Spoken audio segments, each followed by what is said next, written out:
Halo, assalamualaikum warahmatullahi wabarakatuh. Oke, teman-teman, di video ini saya akan sedikit menjelaskan tentang jawaban dari project yang kemarin kalian kerjakan di tugas classroom. Oke, langsung saja. Kita ada soalnya seperti ini. Kita ada dua soal. Soal yang pertama, kita membuat program untuk menentukan jumlah karakter dan jumlah kata dari kalimat yang diinputkan oleh user. Jumlah kata dan karakter ini kita jadikan fungsi tersendiri, di mana di sini di perintahnya adalah kita suruh membuat dua fungsi non-void. Yang artinya non-void berarti kan tidak mengembalikan nilai. Fungsi non-void itu yang mengembalikan nilai.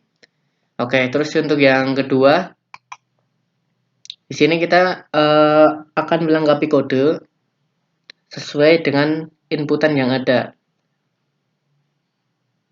Jadi kita nanti user menginputkan data, terus ya tampilkan. Dari tampilan itu kita juga menentukan nilai maksimum dan nilai minimumnya. Di sini ada kodenya. Oke, tentunya soal 1 dan soal 2 berkaitan dengan variable pointer, karena materi kita kemarin adalah tentang variable pointer. Oke, seperti itu. Kita langsung saja masuk ke kodenya. Oke, di file pointer 3 ini kita akan membahas tentang soal yang nomor 1 untuk menghitung kata dan menghitung karakter. Oke, kita ke fungsi mainnya dulu. Di sini saya mendeklarasikan array bertipe data char, namanya kalimat, yang mempunyai elemen 20. Saya batasi 20. Di baris ini, user diminta untuk menginputkan kalimat. Kalimat itu yang diinputkan oleh user nantinya akan ditampung di array kalimat seperti ini. Terus di sini ada chain.getLine. Fungsinya untuk apa? Ketika kita menggunakan chain saja, nanti hanya satu kata yang bisa ditangkap. Tapi dengan fasilitas chain.getLine ini, kita bisa lebih dari satu kata. Jadi kalau misalnya nanti kita masukkan kalimat yang ada spasinya, nggak masalah. Seperti itu. Oke, di sini kita menampilkan jumlah karakter. Terus kita memanggil fungsi hitung karakter, di mana kita passingkan parameternya berupa kalimat. Kalimat ini merupakan isi dari kalimat yang diinputkan oleh user. Terus selanjutnya kita menampilkan jumlah kata. Di sini juga kita memanggil fungsi hitung kata yang memasingkan parameter kalimat seperti ini. Untuk jelasnya kita bahas satu persatu fungsinya untuk hitung karakter dan hitung kata. Oke, kita dari hitung kata dulu. Di sini ada fungsi non-void atau fungsi yang mengembalikan nilai yang bernama hitung kata. Ini. Tipe datanya adalah integer. Dan untuk berfungsi dengan baik, maka fungsi ini membutuhkan sebuah parameter. Di mana parameter ini saya setting dia variable pointer. Apa sih tandanya bahwa dia variable pointer? Ketahuan di sini ada asterisk, ada bintang seperti itu. Ini menandakan bahwa variabel kalimat di sini adalah variabel pointer. Oke. Di sini saya deklarasikan hitung sama dengan 1, fungsinya untuk menampung jumlah katanya. Sebanyak apa nanti kita tampung di sini. Oke, di sini kita menggunakan perulangan for. Kita menggunakan kalimat tadi yang diinputkan oleh user. Terus kita batasi. Di sini ada batasan. Jika kalimat tidak sama dengan /0 seperti ini adalah batasnya. Selama perulangan ini tidak menjumpai /0, maka akan terus berlanjut. Jika menjumpai /0, maka program akan berhenti. Kenapa pakai tanda bintang? Karena jika kita tidak pakai tanda bintang, variable pointer akan menampilkan alamat memori, bukan value-nya. Jadi kita perlu menampilkan value-nya dengan cara kita memberi tanda bintang. Terus kenapa sih harus slash 0? Kita tahu yang namanya char adalah kumpulan, yang namanya char itu seperti ini. Ibaratnya seperti ini. Kemarin sudah kita bahas. Misal kemarin contohnya kan adalah hello world. Di sini anggap saja ini adalah sebuah array seperti itu ya. Ini indeks ke 0, 1, kedua, dan seterusnya.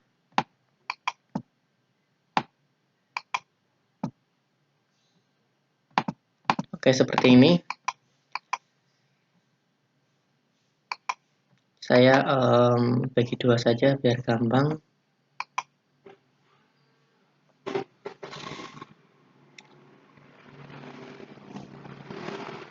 Oke.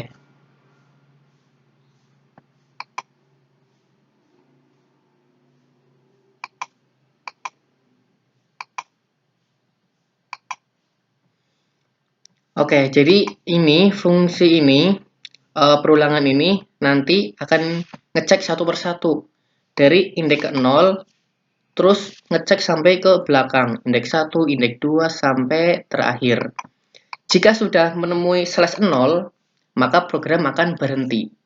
Slash 0 ini udah otomatis untuk mengakhiri ya, untuk mengakhiri suatu array ada slash 0. Seperti itu. Jadi akan ngecek satu persatu ke samping sampai sini slash 0, maka program akan berhenti. Dia bisa geser seperti ini karena kita kasih increment kalimat plus plus.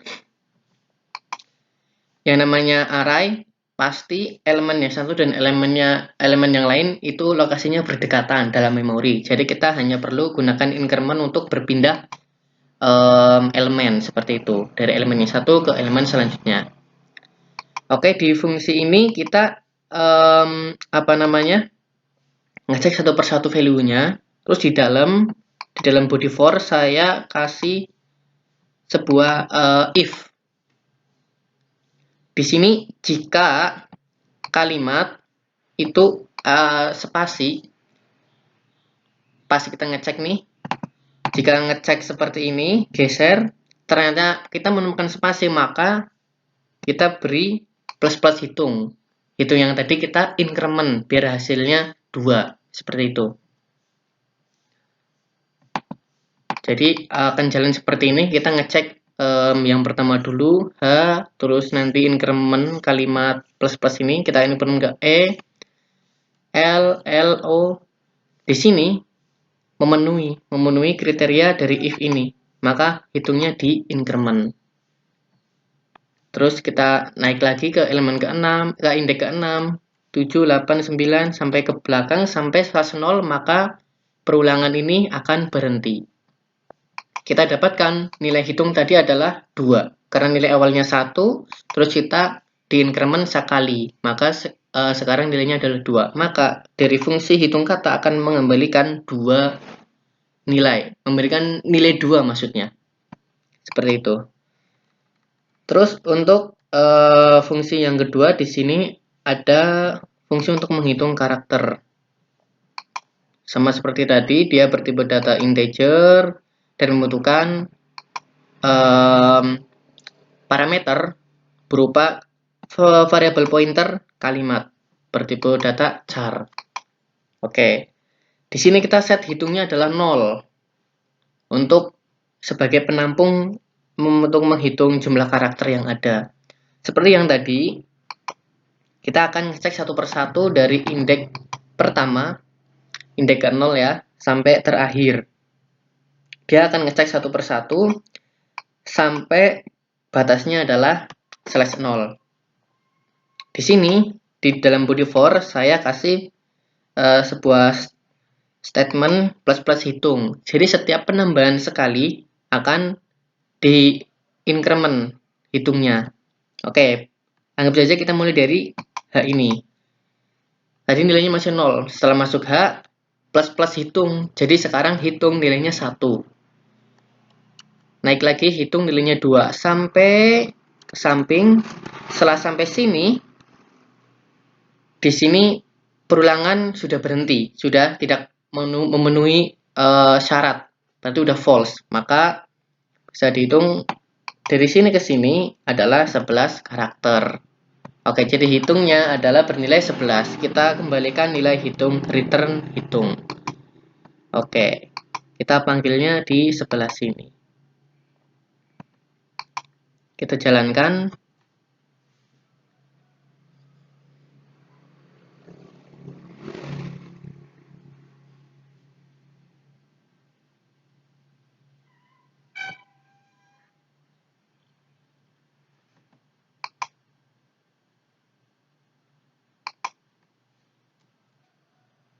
Masukkan kalimat, misal hello world. Oke, seperti ini ya. 11 karakter termasuk spasi kita hitung. Terus di sini ada 2 kata. Oke, seperti itu. Terus untuk program yang satunya lagi, di sini kita diminta untuk melengkapi kode. User menginput data dan kita tampilkan, tentukan nilai maksimum dan minimum menggunakan fasilitas variabel pointer. Oke, kita langsung saja melihat jawabannya di program pointer 4 ini. Oke, di sini saya mendeklarasikan beberapa variabel. Ada variabel pointer bptr, variabel x, nilai max untuk menampung nilai maksimum, dan nilai min untuk menampung nilai minimum. Oke, di sini masukkan banyak data. User diminta untuk memasukkan banyaknya data yang akan diinput oleh user. Data yang diinputkan tersebut kita tampung di variabel x. Setelah x kita dapat, kita baru deklarasikan variabel array. Kita deklarasikan array. Gitu ya. Tipe datanya integer, namanya array, banyaknya elemen x. X ini sesuai yang tadi diinputkan oleh user. Seperti yang sudah kita pelajari sebelum-sebelumnya, kita perlu pakai perulangan for di sini untuk menginputkan data dari user yang kita tampung di dalam array. Di sini i karena mengikuti yang di sini nih. Mulainya dari 0, dan increment batasnya sampai kurang dari x. Seperti itu. Oke, di line 18 di sini ada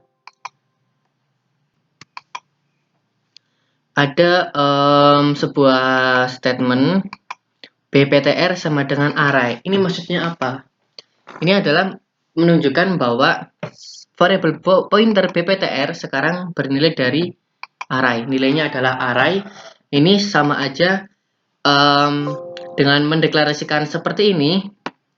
Berarti bptr otomatis menunjuk ke array indeks ke 0. Saya ulangi, dengan deklarasi seperti ini, berarti variabel pointer bptr menunjuk ke array indeks ke 0. Seperti itu.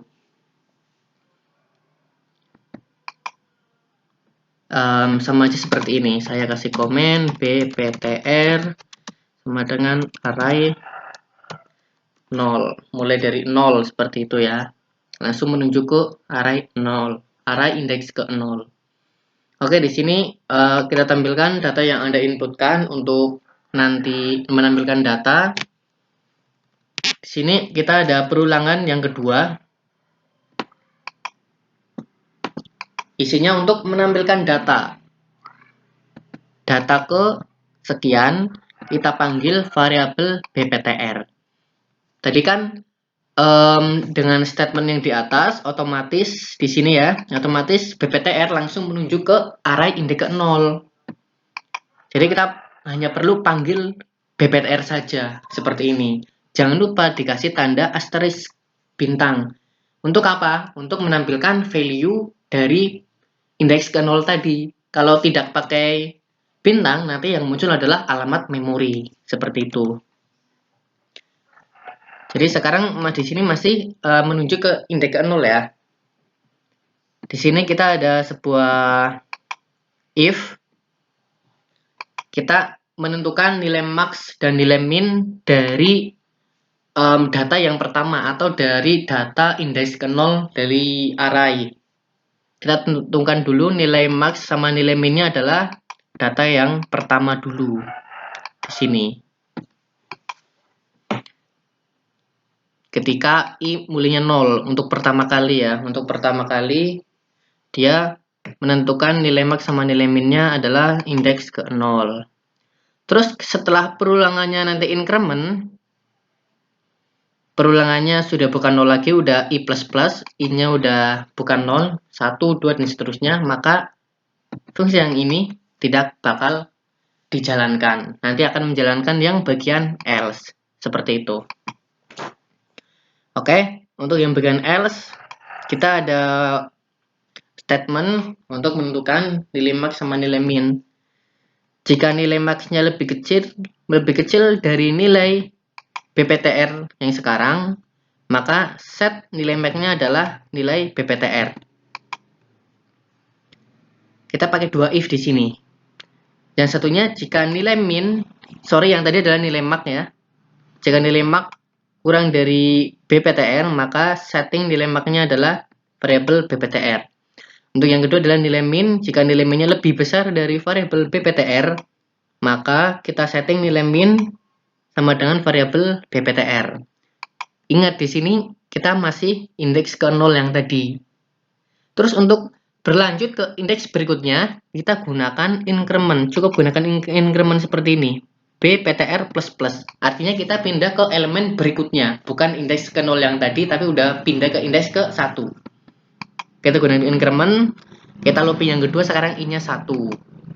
Seperti itu. Nanti di sini juga nilainya udah indeks yang ke 1, bukan yang ke 0 lagi. Seperti itu. Setelah kita lakukan perulangan sampai selesai, sampai batas ya, sampai bernilai false, maka akan kita dapatkan nilai maksimum dan nilai minimum. Akan kita panggil di bawah. Nilai maksimum kita panggil variabelnya nilai maksimum, nilai max, dan untuk nilai minimum kita panggil variabelnya nilai min. Kita coba jalankan.